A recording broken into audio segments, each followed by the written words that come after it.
बिस्मिल्लाहिर्रहमानिर्रहीम। अहबाब ज़ीबकार अस्सलाम वालेकुम। मैं हूं प्रोफेसर खिज़र अब्बास और आप देख रहे हैं मेरा YouTube channel poet Khizar Abbas.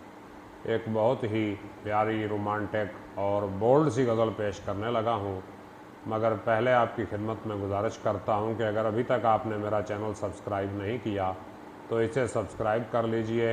Video को लाइक, शेयर और कमेंट ज़रूर कीजिए। अल्लाह पाक आपका हामी और नासिर हो। तो अर्ज़ करता हूँ, ऐ हुस्न बेमिसाल ज़रा चूमने तो दे। ऐ हुस्न बेमिसाल ज़रा चूमने तो दे। तू अपने सारे बाल ज़रा चूमने तो दे। तू अपने दोनों होंठ मेरी बोसागाह बना। तू अपने दोनों होंठ मेरी बोसागाह बना और अपने नरम गाल ज़रा चूमने तो दे। और सर्दी से मेरे होंठ बर्फ़ हो गए हैं अब। अर्ज़ करता हूँ, सर्दी से मेरे होंठ बर्फ़ हो गए हैं अब। तू अपनी गर्म शाल ज़रा चूमने तो दे।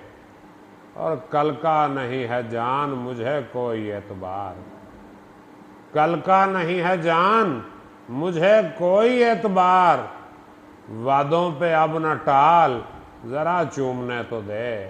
वादों पे अब न टाल ज़रा चूमने तो दे।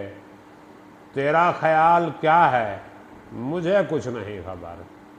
अर्ज़ करता हूँ, तेरा ख्याल क्या है मुझे कुछ नहीं खबर। मेरा है ये ख्याल ज़रा चूमने तो दे। मेरा है ये ख्याल ज़रा चूमने तो दे। और कलमा पढ़ा है जब से मोहब्बत के दीन का। कलमा पढ़ा है जब से मोहब्बत के दीन का। सब कुछ हुआ हलाल ज़रा चूमने तो दे। ऐ हुस्न बेमिसाल ज़रा चूमने तो दे। तू अपने सारे बाल ज़रा चूमने तो दे। बड़ी मेहरबानी, शुक्रिया।